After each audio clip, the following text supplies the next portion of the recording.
Right, that this is about recording. This is about recording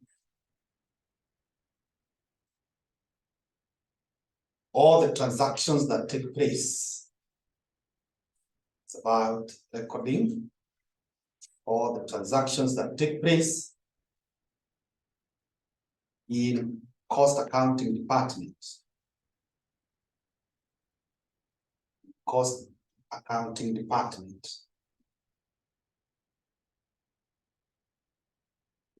First, the transactions relate to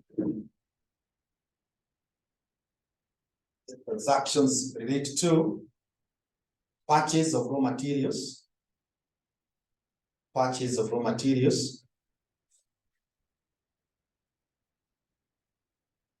all the way to when,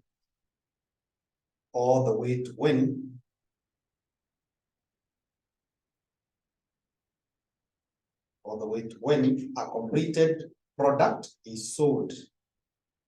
A completed product is sold and profit reported. A completed product is sold and profit reported. First of all, there are two ledger systems that are used. There are two ledger systems that are used.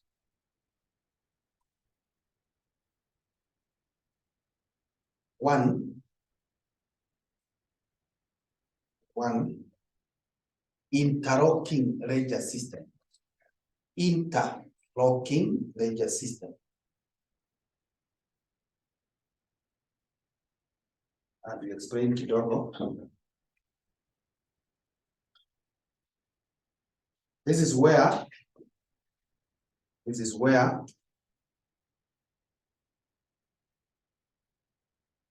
recordings are made in financial accounting department. Recordings are made in financial accounting department and cost accounting department.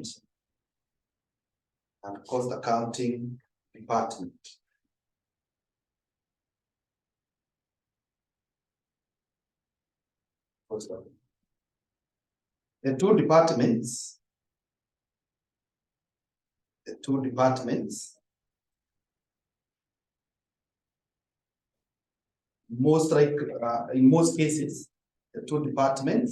in most cases report different amounts of profits.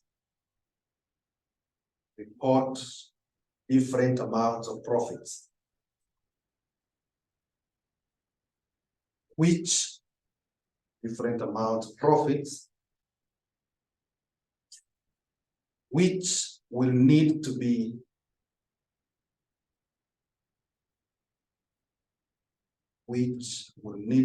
reconciled.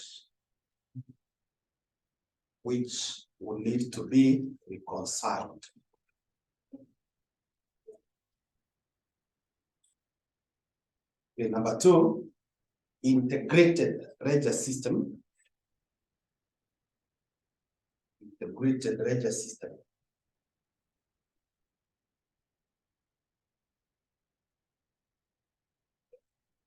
And right, that this is the normal financial accounting.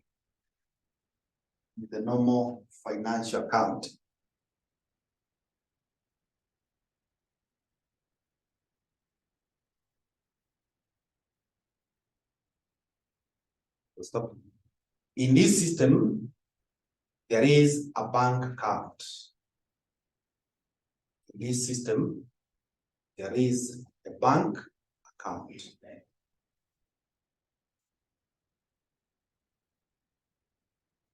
Yeah, so that is what we call cost bookkeeping. I do not want to give you a lot of literature. I want to do some questions, and I'm comfortable that you people, you already have done accounting. you're not new to accounting, you have done financial accounting in section 1, you have done financial reporting in section 3, therefore matters accounting are not strange. So with a little guidance, I really hope that you'll be comfortable to sail through. So I want us to look at this question of December 2014, question 3. December 2014, question 3.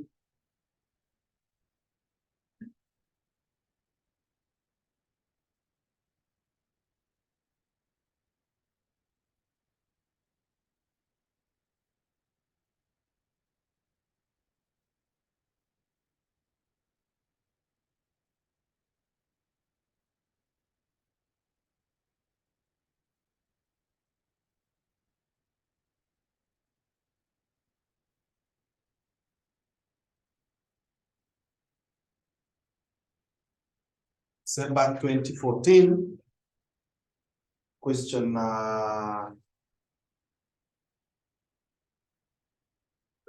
3B, although ni kama B haionekani. You can see where there is the one required. It's on page 72. Page 72.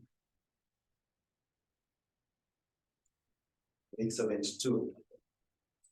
So part B, although B is missing during Asoma, the following balances were provided in the cost ledger of GDR Limited, a manufacturing company, as at 1st of April 2013.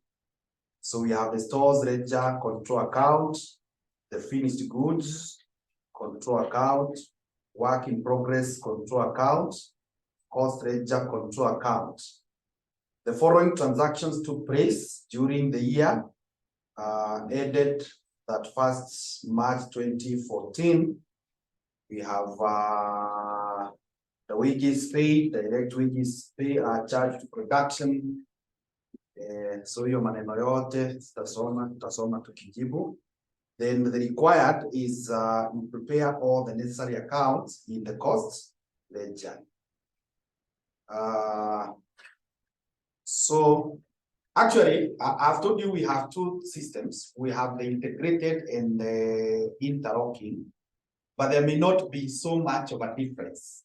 The only difference between the two is that in the interlocking, we do not have a bank account, but we have what we call the financial ledger control account. And I will be illustrating that on how to go about it. As you know, anytime you have some balances, we would always want to start with the accounts which have balances. Now, I enjoy the advantage of a small board. So, sijui whether all the accounts that share happen.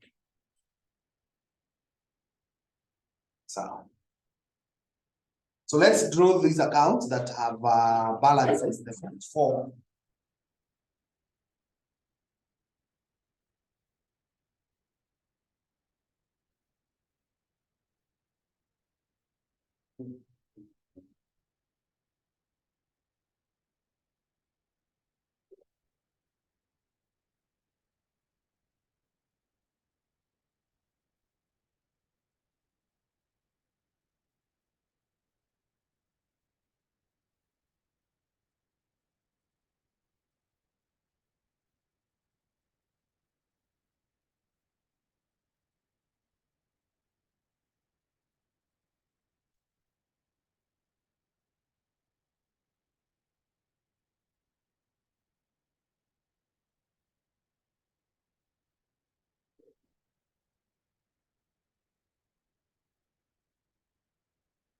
So the first account, we are going to call it stores ledger account. Stores ledger account. The next one is finished goods account. Finished goods account. The next one is work in progress account. work in progress, accounts. The next one is cost ledger. Cost ledger, control account. Now this cost ledger, it also goes by the name finance ledger, financial ledger. This one may be slightly bigger because it is the one that represents the bank.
Let's be fast. Let's be fast.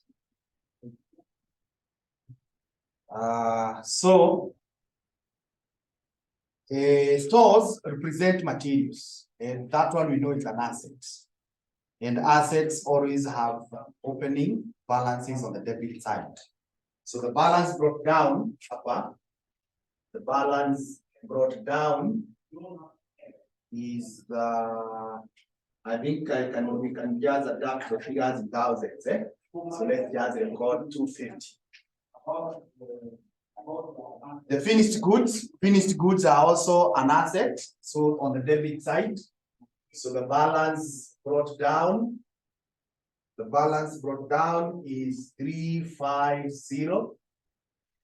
Work in progress is also an asset. So the balance brought down 120. Now this cost ledger, which I have said is also called finance ledger, it should represent an opposite balance, a credit balance. So on this side, balance brought down, which is 720. Now at that point, you need to check whether your trial balance is balancing. So confirm that this plus this plus this is equal to this. You need to confirm whether the trial balance is balancing. Yeah? In the event that it is not balancing, the balancing figure is supposed to be profit and loss account. So you open a profit and loss account. That is where the balancing figure is put. Because if you remember the format of a trial balance, the P&L or the income statement can either be on the debit side if we made a loss, or on the credit side if we made what? Profit. Yeah. So, but these ones, they will always be like this because it's an asset, stores the material as an asset, finished goods, those are assets, and work in progress is also an asset. Okay, then I'll say them. This one acts as a representative of the bank. It's not a real account. Actually, these ones in accounting, we call them the memoranda. They are not real. Because once we integrate, once we reconcile, they cancel out. Yeah. So with that now, let's start to record the transactions. Number one, we are told wages paid. Now, when you pay wages, you debit the wages account because an expense, and you credit the bank account. But now we do not have the bank account. We have what? The cost ledger. So let's come here to the cost ledger and credit because of wages 400. 400. Then tufungue an account called wages. There's a small one. Wages account.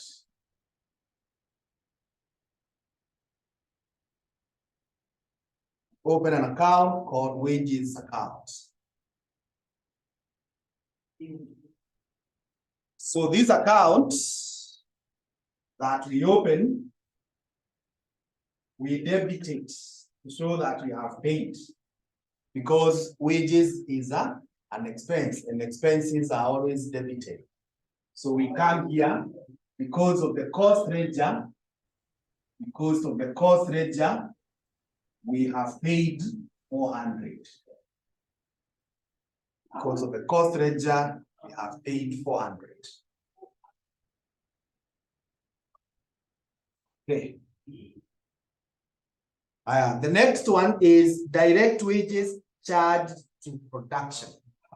Now, from your topic of labor, you were told that labor cost is divided into two categories. There is what we call direct wages or direct labor cost, and what we call indirect labor cost. Now, direct labor cost is the one that can be clearly identified with the product. And our product is being manufactured in what we are calling the work in progress. Indirect labor, there are wages that you cannot clearly identify with the product.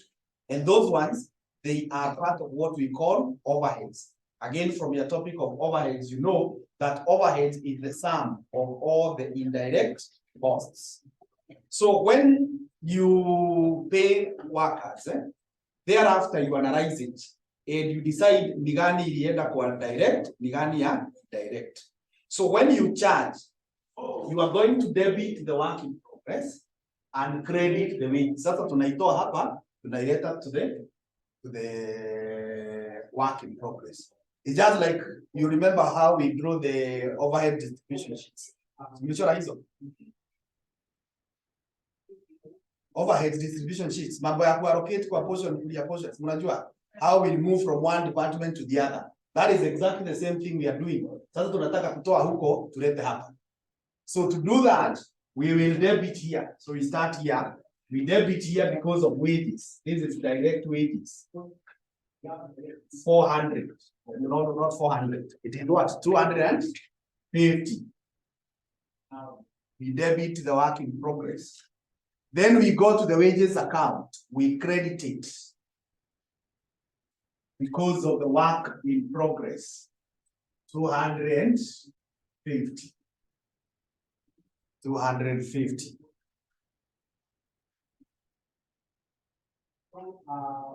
The next one is indirect wages paid to office staff.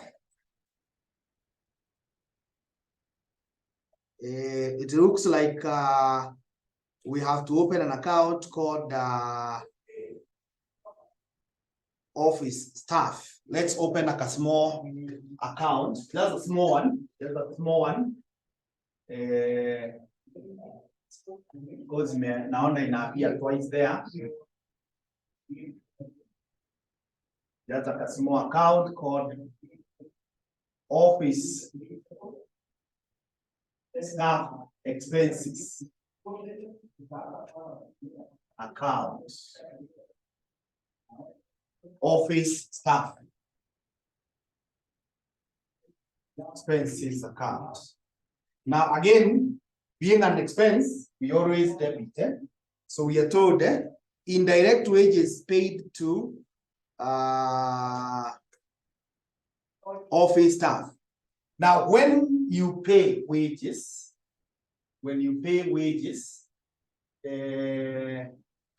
you debit the staff account or the wages account, which is now going by the office staff, and then you credit the bank. Which is now represented by the cost ledger. So takuja hapa, we can start here. Because of the office,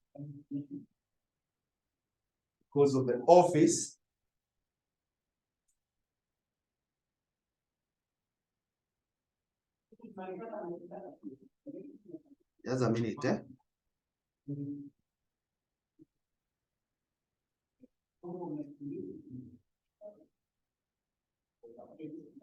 There is no any other item of wages. It appears like all of this should be charged. They should have used the word charged. Okay, so what we are going to do, instead of we will take that 100 and 150 is part of this 400. It's part of this 400. So that we come here and debit the office. Let's come and debit the office because of the wages, 100. And then you come here, because of the office, you credit it. Let's credit here instead of the cost ledger, 100.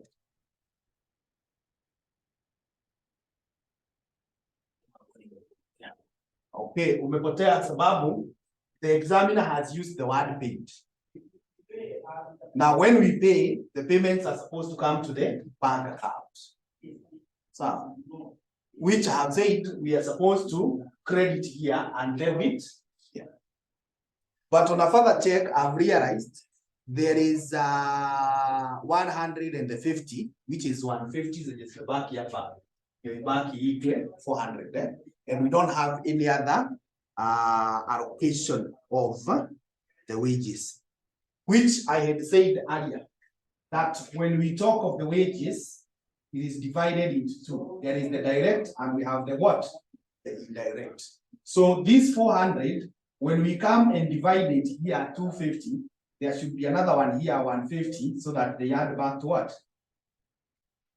Yes, so that is what has made me to change. Yes. So, so we take that is what has been allocated. Again, wages paid to office staff. That is still supposed to be debited here. So again, because of wages, 50. Then we come here because of office, we have 50. And in so doing, when you allocate the wages, that account is closed. So you unafunga. Tumeonyesha how our wages have been distributed to the work in progress and to the office. Okay, the next one is materials purchased. Now, when you buy materials, or when you make purchases, we debit the purchases account. That's what we do in finance. I mean, in FA. But now here, we do not have the purchases account. We have what? The stores.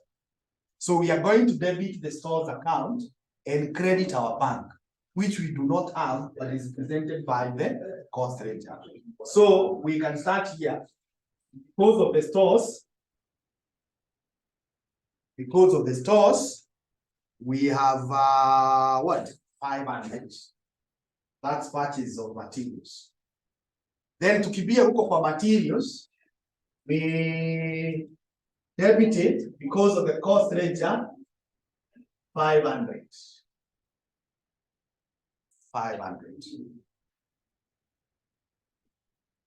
The next one is materials issued to production. Once again, as I had explained the case of labor or the wages, the same applies to material cost. Material cost is divided into two. We have the direct material cost and the indirect. So the direct inaletwa straight kwa work in progress. The indirect inapelekwa kwa overhead or any other item, any other account. So when you are told materials charged to production, production is our main duty, is our main activity. So that is where our job is taking place. Yeah. Work in progress. So tutatoa sasa hii material hapa by crediting here, tuilete hapa by debiting. So we can start here with work in progress. We debit it because of the stores. We debit it because of the stores. An amount of what? 350. Amount of 350. Then tuende tuonyeshe tumetoa hiyo material hapa tukapeleka work in progress 350. 350. That is now part of direct material cost. Higher. The next one is materials issued for repairs. Now we can either open an account called repairs, or we can open an account that is called production overheads, whereby we put all the overheads together. So the choice is yours. But I being you, I will choose that we open an account, just one account called production overheads account.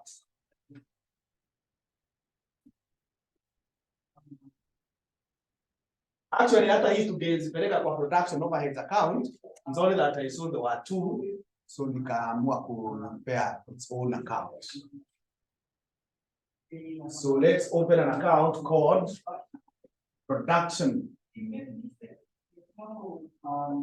overheads cost account. Production overhead cost account. So when we have those materials for repairs, we will remove them from the store. Overheads. So we can start here by crediting the stores overheads. So the overhead amount is what? Is 100, eh? Is 100. And then tukibia kwa our overheads account, we debit it because of the stores 100.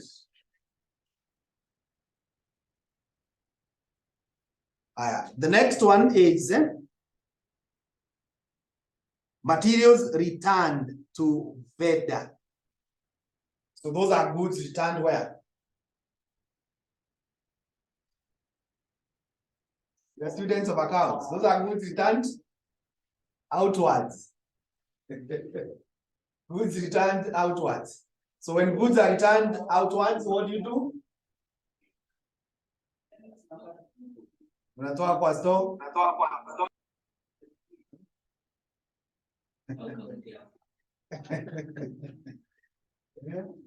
You do what? You debit the creditor's account and credit the returns outwards. Yes, that is what you do in financial accounting. But now hapa in cost accounting, we are going to do it this way. Sasa hizo goods when we bought them, tulionyesha zimeingia hapa. Ndio hizi 500. Na tukasema tunalipa huyu mtu hii 500. So we are just going to reverse. Mzigo sasa imepungua. So we are going to show that we are returning. So we will just put, because of the cost ledger, we have returned how many? How much? 50, yeah? Yeah. So 50 is in the imerudishwa. Then our burden to pay here has gone down. So because of the stores here, 50. Because of the stores, 50. Materials returned to store from production. So those are goods tulikuwa tumetoa zikafanyiwe kazi but hawajazifanyia, so they are being returned back to the store. So how do we record that? Tutoe kwa work in progress. Zilikuwa zimeletwa hapa. So tutoe hapa turudishe kwa store. So we credit the work in progress because of the stores. We credit there. There are 60 of them. Then we go back to the stores here. Tuonyeshe tumerudisha because of work in progress. 60. 60. The next one is materials lost in a fire. Materials lost in a fire. Now, when you lose materials in a fire, squeeze sijui kama section 3 wanawafunza insurance accounts. Are they there? Hamkusoma insurance accounts, eh? Yeah. Nowadays they used to be there. In case your goods are lost, how do you seek compensation? So what would have done if you were in my class those days would have credited this one and debited the insurance account. The insurance wakitulipa, we credit the account and debit our bank. Kuonyesha tumepokea hiyo pesa. But kama hawalipi, then inapelekwa straight to the loss account. So there are two possibilities. We can decide to recognize it as an overhead, we bring it here. Or we decide to recognize it as an expense. But the one of the expense is the one that is strongest. Because it's an expense. It's not an overhead. It's not part of production. It's an expense that has happened. So we are going to open costing or squeeze P&L. So we are going to call it costing income statement.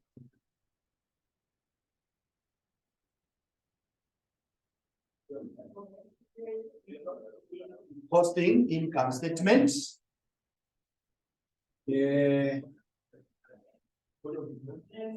So this costing income statement recognize that loss. Remember, losses and expenses are always debited. So we are going to remove those materials from the store because they have been lost. So because of income statement, we have lost an amount of 80. An amount of 80. Then we go to the income statement because of the store. Because of the store, we have 80 of them. The next one is production expenses. Now, those are overheads. Those are the factory overheads. So when you have those factory overheads, obviously they were paid. So when you pay, you debit those overheads account, which now in this case is represented by production overheads, and you credit your bank, which is now represented by the cost ledger. So we can start here with the cost ledger. Because of the overheads, we have an amount of 200.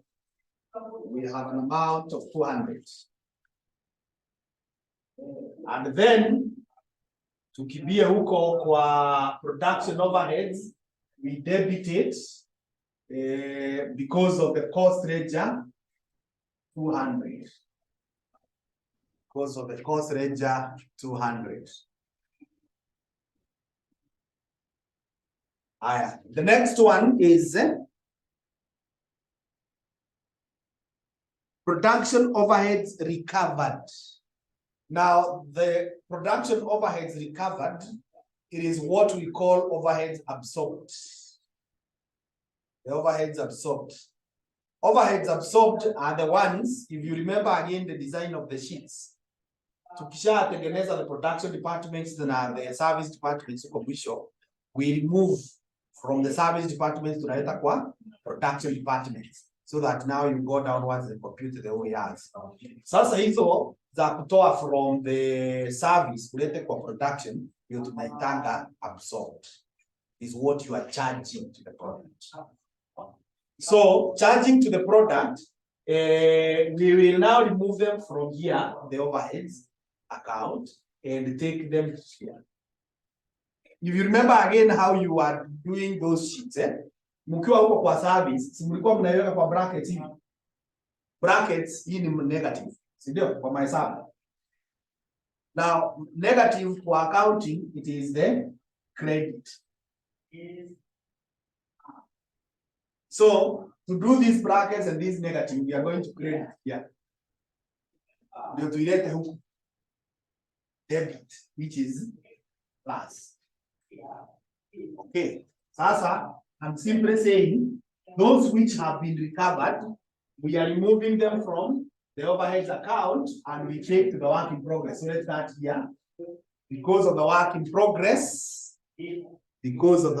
progress, we have 350.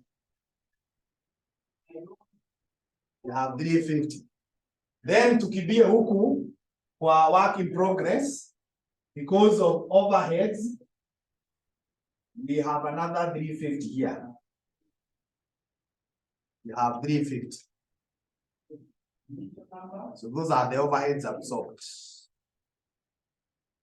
The next one is administrative expenses. Now, these administrative expenses, we can choose to open an account called administrative expenses, but I want to avoid it and use it this one. I'll use this one. Yeah. But if you want a separate administrative account, still okay. Eh? But for the interest of time and space, I want to use, let's use this one. Okay. So when you pay the expenses, you debit the expense account and credit the bank, which is the cost ledger. So let's start with the cost ledger here. Because of the admin, with brackets office, there is an amount of 110. 110. Then we go to the office. Because of the cost ledger, again, it is because of the admin. You need to show that it is 110.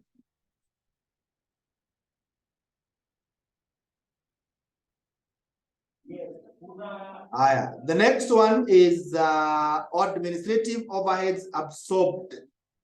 So again, if they are absorbed, that is the same thing that we have said. Utanazitoa from the account, you bring them to the work in progress account. So let's start with the work in progress. Because of the office,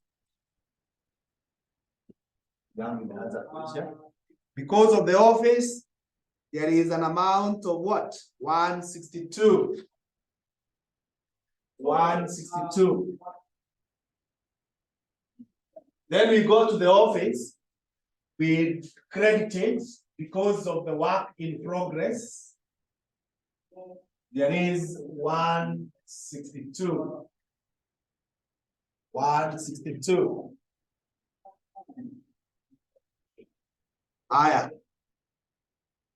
From there now, goods finished during the year. So goods, once they are finished, you remove them from work in progress. You take them to the finished goods. Unatoa sasa kwa factory, unapeleka kwa store. And this is the same thing we were doing the other day in process costing. You remember in process costing, the output wa tunaweka kwa credit, Sindio? The finished goods tunaweka kwa credit side. Tajuzi vijana kwa tunafanya hivi. Sasa ndio tunaweka hapa. Sasa kwa process accounting hatukuwa tunaenda kwa finished goods, tulikuwa tunasema finished. So here, because of the finished, we have managed to finish what? 700. 700. Then when they were finished goods, because of work in progress, you put 700. Put 700.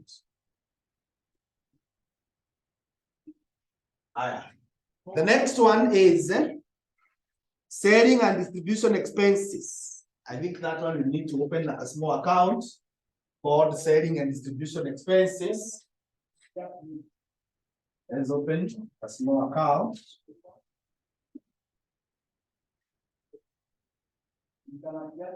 Selling expenses account.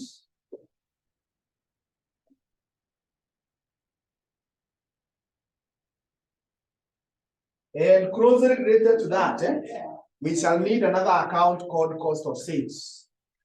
Actually, we shall need two other accounts. Inaitwa cost of sales account. Let's open. There are small accounts. After umefungua hii selling expenses, fungua another small one down there called cost of sales. I'll fungue another one, another small one called sales account. Another one called sales account.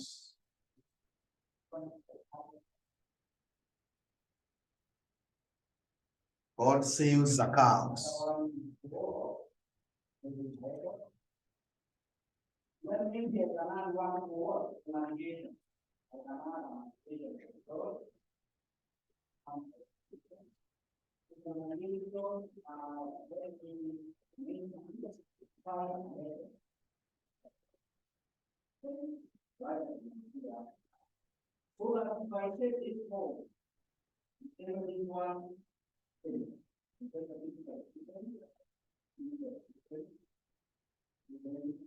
So sasa we were at selling and distribution expenses. So when we make payments for those expenses, you debit the expense account, this one, and you credit the bank, which is our cost ledger. So let's start with the cost ledger. Because of selling, we are paying an amount of what? 180. Amount of 180. Then we go to the selling expenses, we debit it. Because of the cost ledger, there is 180.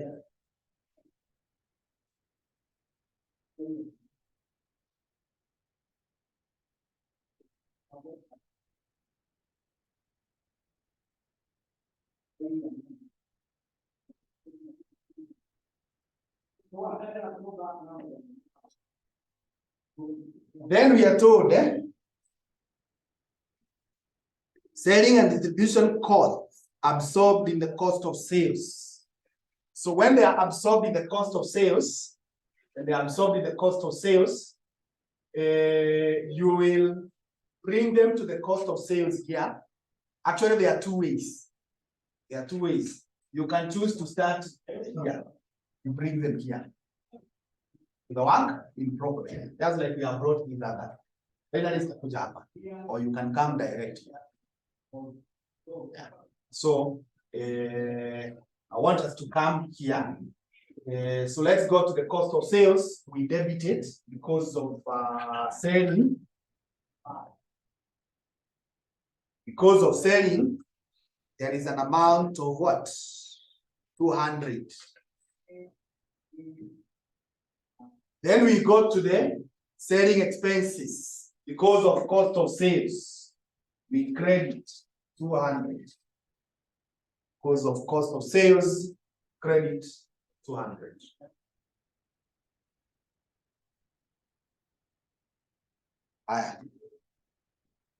Finished goods sold.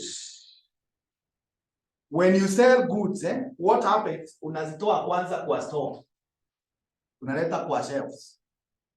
Kwa duka. Then customer anachukua. So wacha tutoe kwa store, tupeleke kwa shelves. Shelves ni cost of sales. Your space ya duka where the customer can access it. So we are going to debit the cost of sales because of the finish. Let's start here. Because of the finished, 600. Then we go to the finished goods. We credit it because of the cost of sales, 600. credit it. 600. Higher. Sales. When you make sales, when customers come and make payment, we debit, and assuming here we are assuming they are paying on cash. So when they pay us, we debit our bank account and we credit the sales account. So let's start with the cost ledger. It's our bank. Because of sales, we have received 1,000. Then we go to the sales account. We credit because of the cost ledger. We have received what? 1,000. And I think I had said earlier on, this cost ledger, you can also call it financial ledger. So when you come across a question or someone calling it financial ledger, you know that they are one and the same thing. And they represent the bank in the interlocking system. So we are through with all the information that has been given. So once you are through with the information that is given, the next thing now is to seek to balance off the accounts. Balance off the accounts. Yes. We have been told finished goods sold. What are you going to do for sales and sold? It is what I have said. When you are told goods have been sold, finished goods have been sold, procedure inakuanga unazitoa kwa the store, naleta kwa duka. Sawa. Sasa ukileta kwa duka, duka ndio hii cost of sales. Customer anakuja anunua, anakulipa. Akisha kulipa, you will receive the money. Ndio hii. Akishaenda, you compute whether you have made profit or loss. Sasa hii yenye tumeleta hapa, the cost of goods sold, ndio utaleta hapa kwa naona hii income statement. Profit and loss. They will come and meet hii sales, ile customer amelipa na our cost, ndio tujue whether there is profit or loss. So that's how it's done.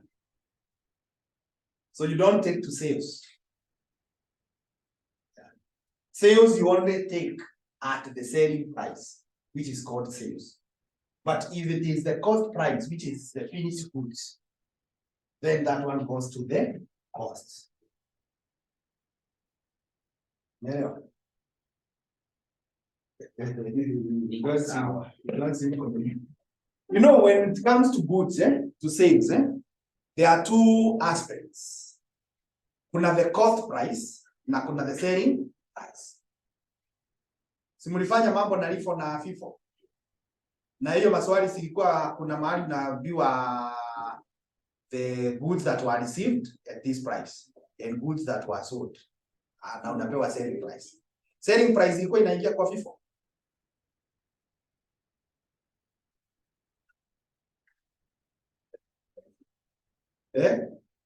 Ilikuwa inaingia. We would only take the units, unaziweka pale kwa issues, but unatumia ile costs zenye zilikuwa zimeingia nayo. Ndio ukishamaliza hiyo FIFO statement, that will give you the cost of sales and the closing stock. Then thereafter unatengeneza a statement of sales, whereby now unachukua those units una multiply na selling price. Ndio uende utengeneze the income statement. That is exactly the same thing that happened. Hapa kwa cost of sales, the finished goods sold, tunaleta hiyo ya cost. Then ile ya selling price, it's on its own. Tukishamaliza kufanya hii na hii, kuje hapa. So that we are able to know whether we have made a profit or. So, au umeelewa. Na kama hujaelewa, means scrap.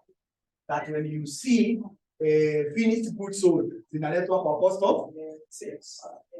Scrap hiyo, at least for the purpose of the exam. Najua mambo mengine mtu anaelewa baadaye. But that's how it's supposed to be. Okay. Any other concern? Okay. I hope you are also familiar with the issues of margins and markups. Yes, yeah, because that is where they come in. Good. So now I was saying, tukishamaliza to record what was provided to us, we now close the accounts. And as you close the account, you know we have 4 types of accounts. We have the assets, we have the liabilities, we have the incomes, and we have the expenses. Yeah. I told you I'm banking on your knowledge of financial accounting and financial reporting. Hii si ngumu kama ile wakati tulikuwa tunafunza ikiwa sec 2. Sisi tunafunza watu wa sec 4. Umefanya financial reporting, umefanya financial accounting. So in simple terms, I'm saying there are those accounts which will have balances carried down, na zile zinapelekwa kwa income. So tuanze hivi. Give me the balancing figure.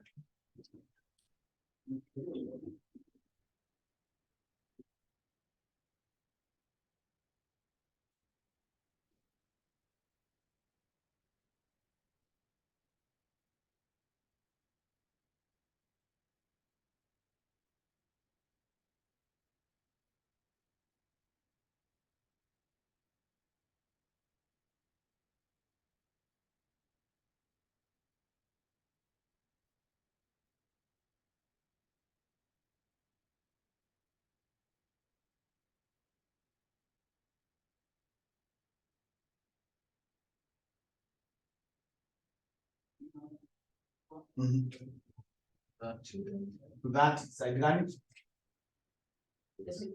This side. So I record to that here.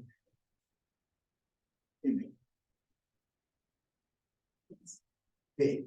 Now, when you record it there, you need to know what it is. What it is. Now, you know what it is by knowing what should be in the stores account.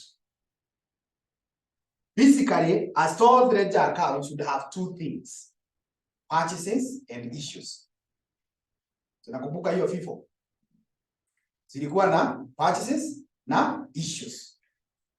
But there was another column. Commission ilikuwa inaitwa balances. So the balances is the third one, though not a must, because it is possible all what you have purchased, you have used. So there is no balance. Na huko fukua na anything. That's why nimeanza kusema that we must have at least 2 things: the purchase and the issues. So does our account have purchases? Do we have issues? Yes. So the next thing now that we need to ask ourselves is the balances. So we have the balance brought down, the opening. So most likely now this one is what? Balance carried down. And because this is an asset, it's not being taken to the income statement. This is supposed to go to the statement of financial position. So balance carried down.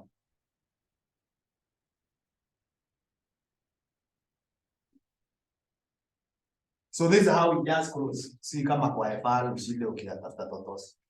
That's good enough. Remember, management accounting will do things the way you want. We are not so much guided by standards. Aya, finished goods. Twende kwa finished goods. Tell me the balancing figure.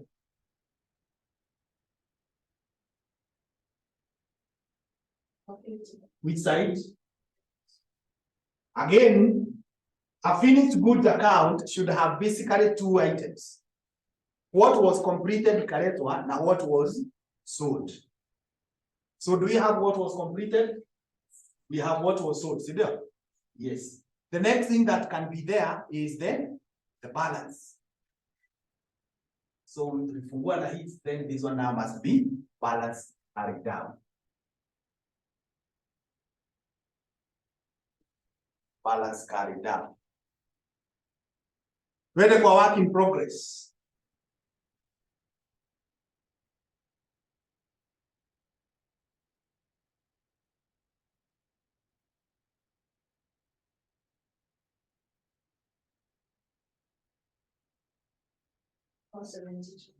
This side, eh? Yes.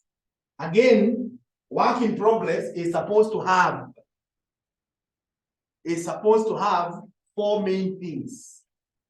4. Yeah. Production cost or cost is basically divided into 3. If you look at a pen like this one, there are 3 costs. There is the material, there is the labor that was used to shape it this way, and then kuna small overheads. So any work in progress account should contain those 3 things. Material, labor, overheads. So those are the costs of production. Then the 4th thing is what was completed. Finished. So the 4 things are there. So if the 4 things are there, the next thing that we should check out whether it is there is balance. So to require the balance brought down, now this one must be balance carried down.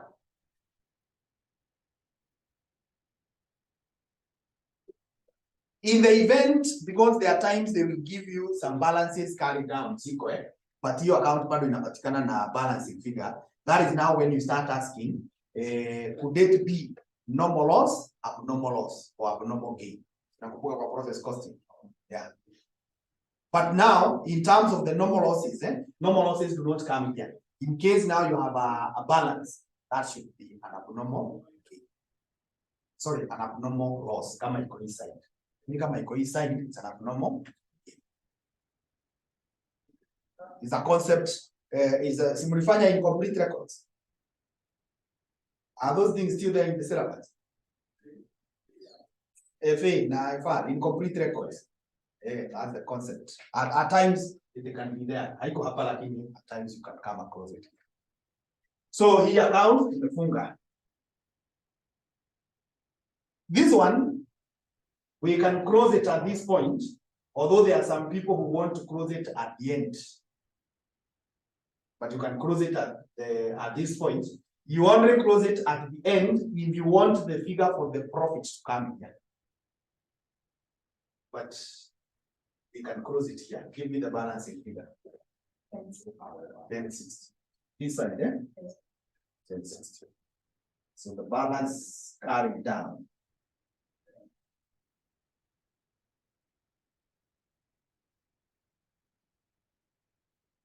The balance carried down. Tuende kwa cost of sales. Cost of sales, the balancing figure is 800. See there? This side. And cost of sales, where should it go to? Should go to income statement. Sikwa FR mnaandikanga hiyo cost of sales pale. Mnakuanga imetoka hapa. So because of the income statement, tunafunga hiyo, tunakimbia hapa kwa income statement, because of cost of sales, tunaleta 800.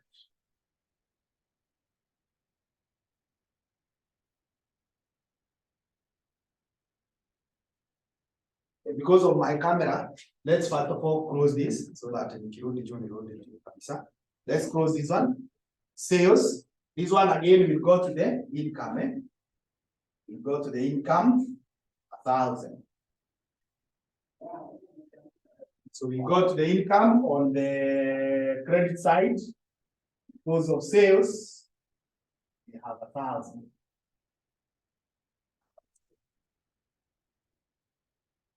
Let's close this one, selling expenses.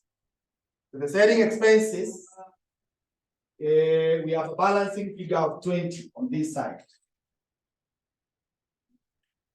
Now, where should that go? Income statement. In the name of what? Or what is it? This is now what we call the over and under absorptions. An over absorption is a gain, and under absorption is a loss. Now this one, we absorbed more. Now that we put 200 instead of 180. So this one is a case of over absorption. Now an over absorption is a gain. Over absorption occurs when you receive value worth more than what you have paid for. Like when Mwalimu gives you an extra lesson, you should be very grateful and mwambia asante as an over absorption, because you're not told to pay an extra money. But when Mwalimu misses a lesson, the opposite is true. Because hujarudishiwa pesa yako na lesson imeenda.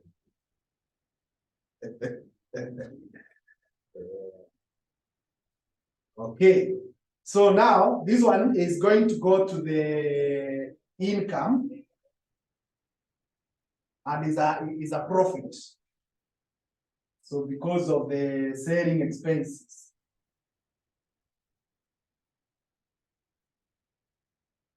Aya. With that now I can go back.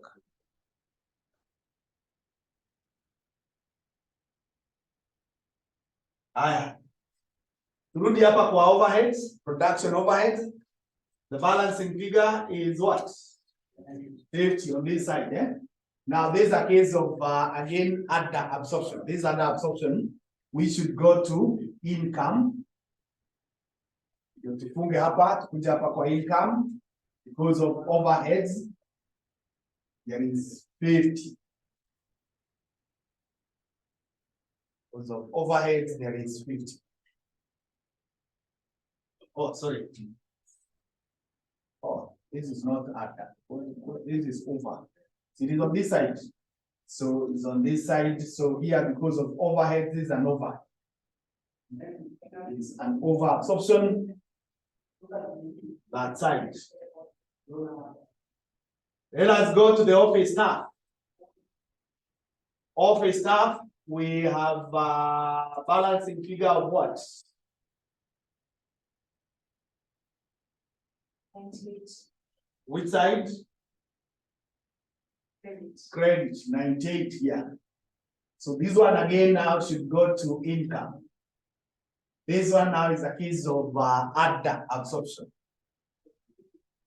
It's a loss. So we bring it here because of the office. Remember 98? Yes. Okay, 98. So we bring it here. So the last one to close is the income statement. The income statement.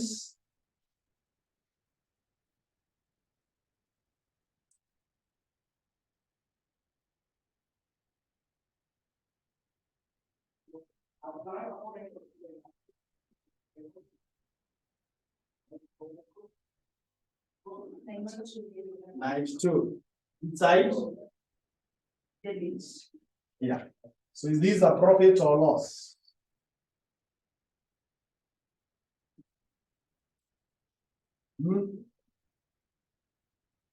That's a profit. The sales side is bigger. This side is bigger. Yeah, that's a profit.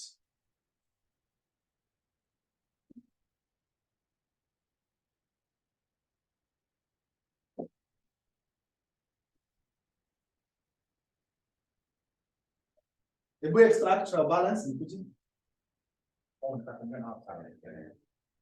Habari yenu? Mimi mnanijua nyinyi wote wenye wako online. So sisi wote tunajua what happened for Mwalimu, sio? Mr. Wafula. And the bill is quite high. Actually, by usually already it was over 10 M. So I kindly request that we try to start with him. Unajua leo ni mimi, kesho ni wewe, kesho ni huyo mwingine. So hata kama ni ile 50 shillings mtu amepata na jaribu to stand na those who contributed at night will just the list. Muliona list jana. So hata kama ni kidogo usiaibike, hata kama ni 100 itashikilia mahali. We just stand as a community. Not necessarily hata kusaidia kisha, but I think kusaidia Mungu bila one day, because it normally comes unexpected. Ni sawa? Sawa, asante.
Good. So trial balance, is it balancing?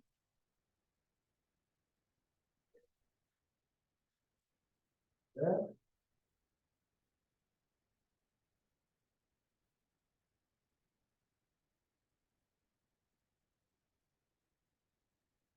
Let me know your names. Start from here. It's Brian. Mary. Berry. Sarah. Awesome. 600 to 4,000, not for them previously. The others are in my students. Good. Higher. So this thing is very simple. These are debit balance. There is this one, there is this one, this one. Those are the debit balances. The credit balances, there is this one of the cost ledger and this one. That goes 5. So these three, if you add them, they should agree with this one, this plus this. That's all. Yes. Very simple. Okay, sasa.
Okay, now we have two formats of these accounts, or these questions. First format ni hiyo yenye unaambiwa prepare the relevant account. Sasa mwenyewe ndio unaongeza. The other format is where they tell you which account exactly to open. And I want us to, because time naona imesonga, I want to identify a question like that one. Question like that one.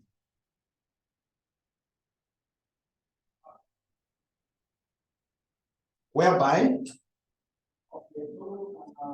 look at this question of November 2019.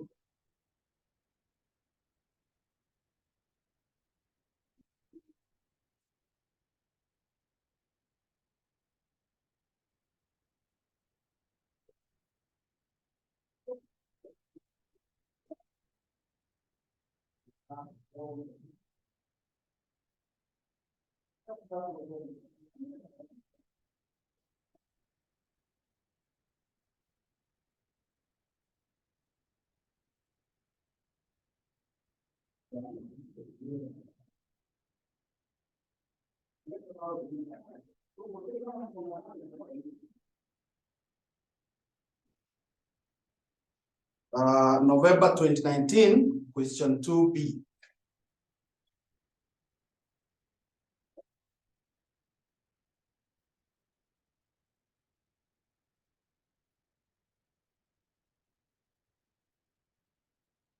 November 2019, question 2B. The following information has been provided to you by the cost accountant of Hela Limited for the month of September. So we have all that. Then huko chini tunaambiwa prepare the following accounts. So there are 5 accounts. So I just want us to prepare those 5. Because that is what you should do. So let's open those accounts.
So the first one is stores ledger into account. Stores ledger account.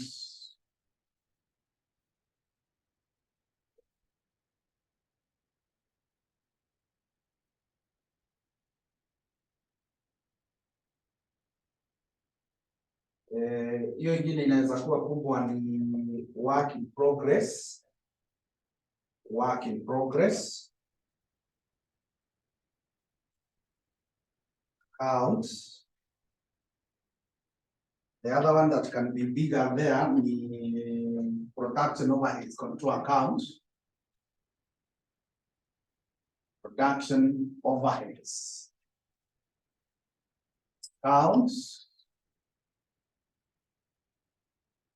Ikifuatwa na wages control account. Wages control account. And then we have finished goods. Finished goods haikuangi kubwa. Finished goods account. Finished goods account.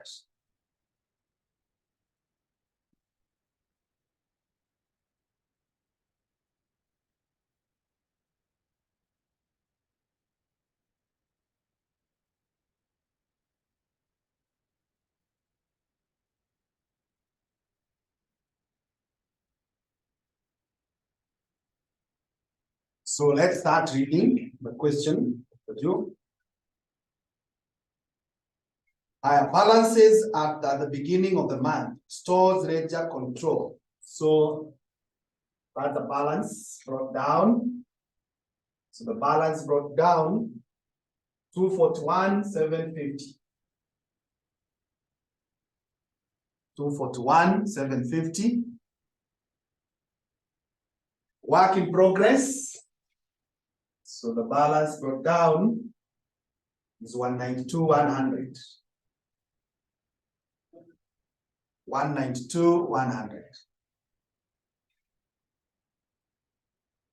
Finished goods account. So the balance brought down 341,640. 341,640. Repayments of production overheads account brought forward. Repayment is an asset or liability. So it should be on the debit or the credit. It's debit. 21,000.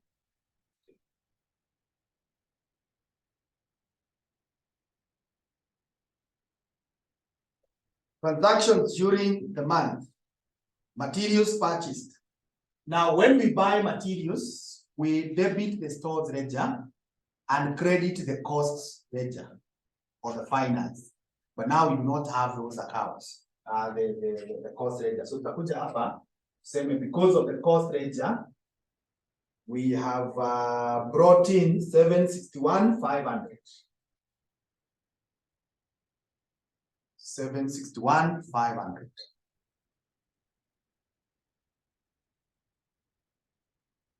Materials issued to production. That is what we have called direct materials cost. So when you issue material to production, you remove them from the stores and you take them to the work in progress. So let's remove them from the stores because of work in progress. Because of work in progress, we have 263,500. And then we bring them to the work in progress because of the stores, 263,500. Issued for factory maintenance. That is part of overheads, factory overheads. So we are going to move them from the stores and take them to the overheads. So we start with the stores here because of the overheads. Because of the overheads, there is that's 2,800. That's 2,800. Then you go to the overheads account because of the stores. There is that 2,800. Total wages paid. We have direct and indirect. So we said when you pay wages, you debit the wages account and credit the cost ledger. Then after you have paid, you spread it, you share it where it belongs. And that sharing is what brings the direct and the indirect. So because they have given us the direct, let's start with the direct. When we recognize direct wages, huwa tunaitoa kwa wages account and you bring it to the work in progress. So let's go to the wages account. Because of work in progress here, it is 220,100. That's direct wages. Then we come and bring it here to the work in progress because of wages, 220,100.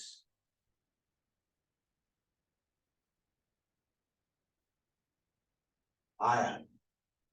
The next is indirect. So when you have indirect wages, you remove it from the wages account and take it to the overheads account. So we can start by crediting here because of overheads. And in the exam, I hope if you are copying me the way I'm writing in issues, in the exam you don't write in issues, you write in full. Let's down there to be a OHD means what? But for now you can still do that. So it is 42,320. 42,320. So you come here because of wages. 42,320. Now, having done that, it is easier now we get the total of this. Give me the total of these two, because that is now what was paid. The total of these two.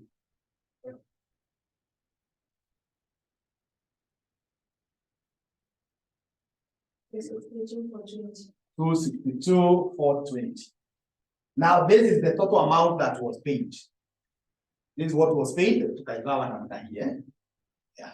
So when you pay, you debit the wages account and credit the cost ledger. So because of the cost ledger. Yeah.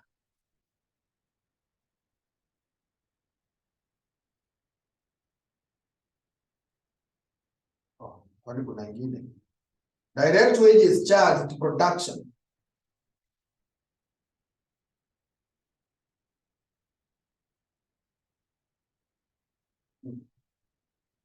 Like these direct wages, they are further subdivided.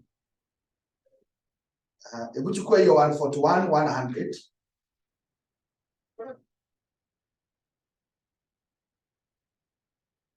At 26, 700.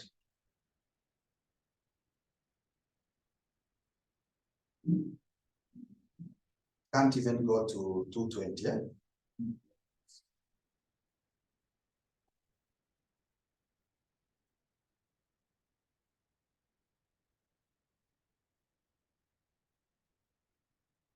Ongeza kuna ongeza 52,300. Is it going back there? Yes. Okay. So that means these 220, there is some further subdivision that you are supposed to do. Further some there is some further subdivision. Okay. So what we are going to do, this one, these 220, we are going to divide it this way. The direct wages charged to production, it is 141, 100. So kuja hapa, where we had brought to 20,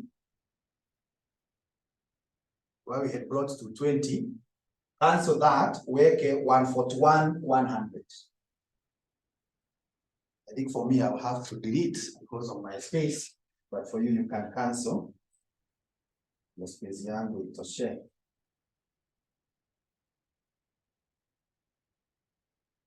$141, 100.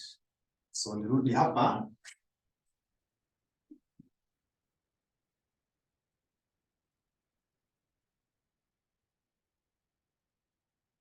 $141, 100.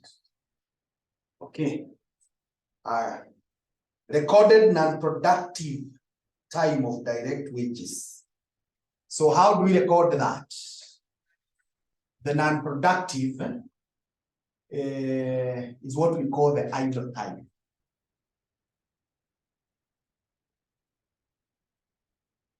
There are usually 4 ways of dealing with idle time. Number one, if it is the customer who has made us idle, customer should be charged. For example, if I came to this class to teach and you people never came, and the school must pay me because I came. After the school pays me, nyinyi ndio mnastahili kuchargiwa. That's the first case. The second case is if the overtime is as a result of another department, that department should be charged. For example, I came and you also came, but we needed these past papers. And what we are printing, they had not completed. Therefore, we could not do anything. So we remained what? Sasa watu wa printing ndio wanastahili kuchajiwa hiyo idle. The third way is where it is the general policy. The general policy. If it is the general policy of the company, then that one is treated as a normal expense. And the fourth way is if it is the worker himself who caused that idleness, the worker should be charged. They should reflect as a deduction in their payslip. That's without all that literature, we have now here to decide where we want to take it. We can decide to take it to the customer, direct wages, or we take it to the overheads. But my argument would be, let us take it to the direct, to the work in progress, because you can see it is talking of direct what? Wages. Yeah. Okay, so tutakurudi hapa, tuseme work in progress. And for clarity, you can identify it is idle time, so that whoever is following your account does not wonder why you had 2 entries. So that is idle time, 52,300. 52,300, which hapa to a charge again wages 52,300. Then we have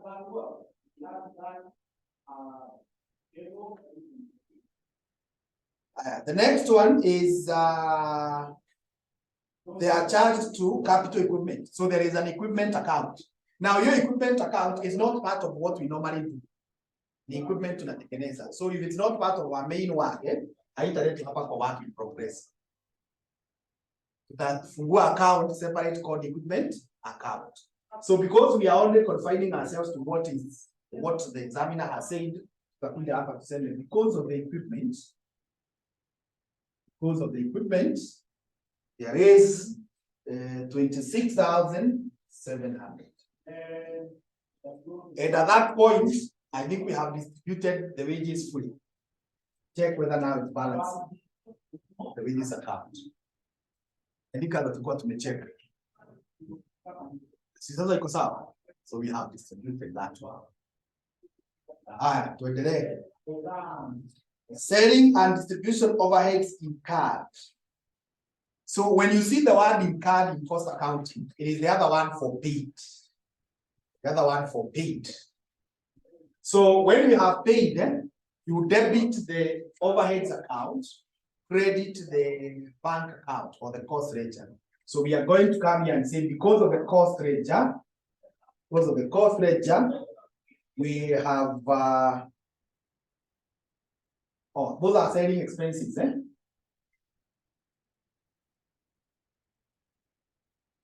and we don't have the selling expenses account. So here we are not recording. We are not recording because we do not have what? The selling expenses account.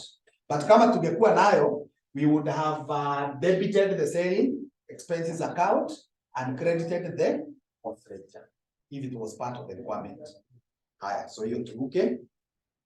Haya. Other production overheads incurred. So when you incur other production overheads, you again do the same thing. You debit the production overheads account, credit the cost ledger. So let's debit this one, the production overheads, because of the cost, an amount of 122,000. An amount of 122,000.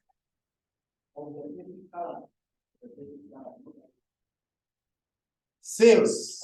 When you make sales, you debit the cost ledger. This is our bank. You credit the sales account. And none of those is part of our requirement.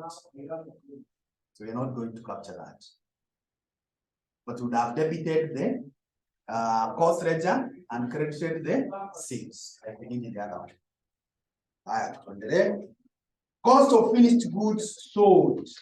So when goods are sold, you remove them from the finished goods, you take them to the cost of sales. So we will go to the finished goods because of cost of sales. We credit the finished goods. 598,300. Then kama tungekuwa na cost of sales account, we would have debited. Cost of goods completed and transferred to finished goods account. So when you finish, ziko hapa ndio zinafanywa kazi. So tukimaliza, we remove them from here, we take them to the finished goods. So we start here, we credit because of the finished. Because of the finished, there is 621,300. 621,300. Then go to the finished goods account because of work in progress. 621,300. 621,300. Value of work in progress at the end of the month. Sasa tutarudi hapa, and that one, because we have not balanced our account, you put it somewhere close to the end, the balance carry down, so that in case there will be some balancing figure, so the value at the end was 243,600. 243,600.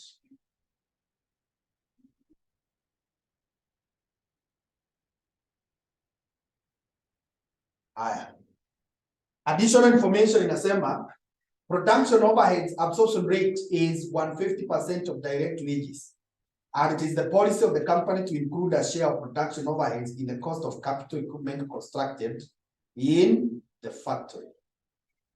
So we are going to come here and get the overheads absorbed. Tutoe hapa, tupeleke kwa a work in progress, na tutoe hapa, tupeleke kwa the equipment. So to the work in progress, we are going to charge the direct wages 150%. So we can show the working here. Is 150% of the direct wages that came there.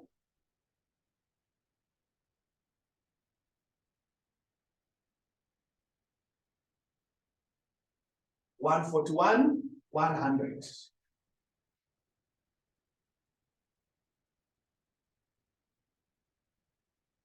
141,100. 150% of that is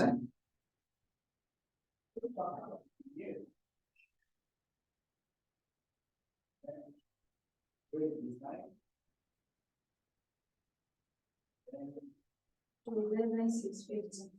11,650. 11,650. Then kuja hapa kwa work in progress because of the overheads 11,650.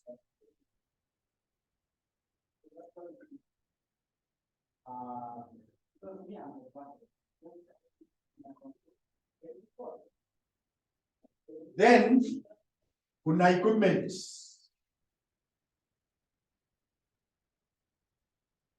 Kuna equipment which is also 150%. Wages in ilienda kwa equipment was 26,700.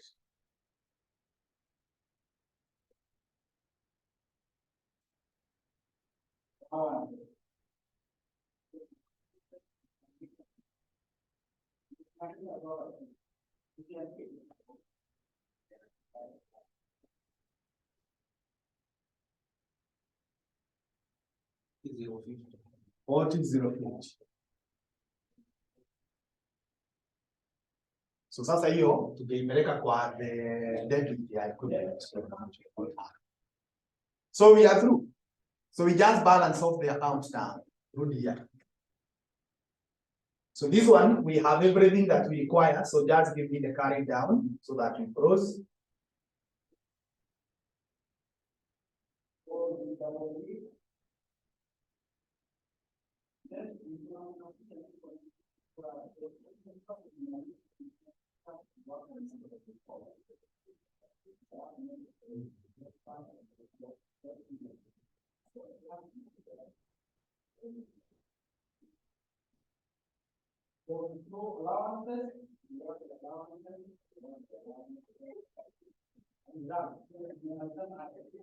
Seven zero six 706,950.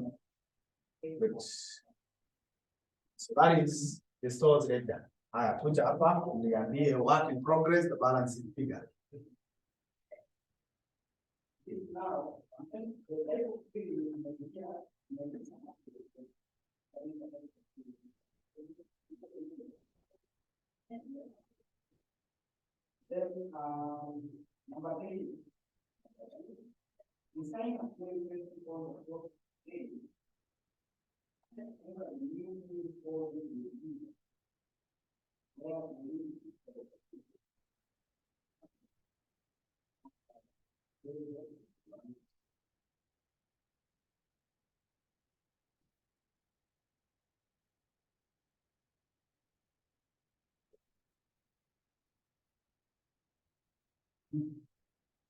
How much?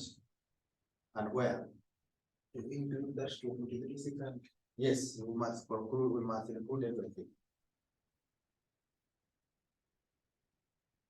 Look at the balancing figure.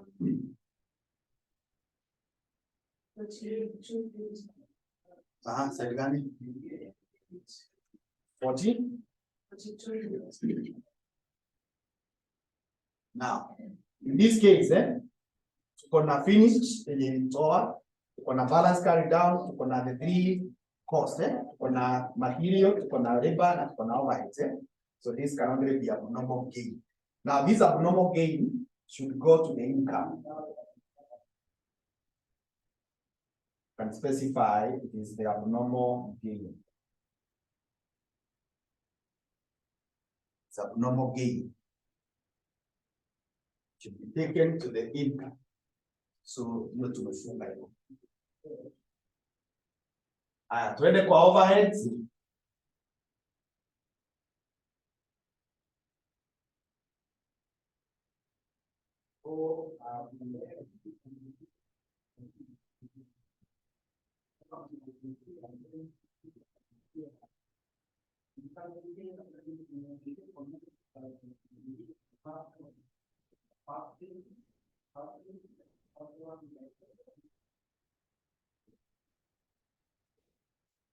That's 3,580 Beside debit. that 3,580. So this one should go to the income now is an over absorption. When you account fully. Wages tulikuwa tumefunga.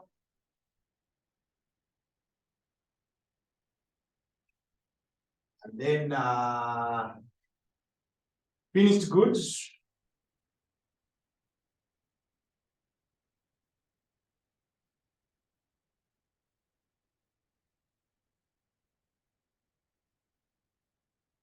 $364,640. This side, right? Yes. So this is the balance carried down. So in an exam, ukipata swali you may specify which accounts to do. Just answer those ones. You already do all of them. Kama amesema prepare the relevant what accounts. Lakini kwa hii you just prepare what they have asked. But unless you have already solved all the other questions, and you still have time maybe, or it happens that there is only a question you can solve. You can give us the other parts. So in line with that, you can try this one. Question mark. You can try November 2018, question 3A. November 2018, question 3A. So we stop there for this lesson, then we hope to meet at 11. To do now reconciliation. We meet at 11 to see when we have different profits, how do you bring them together?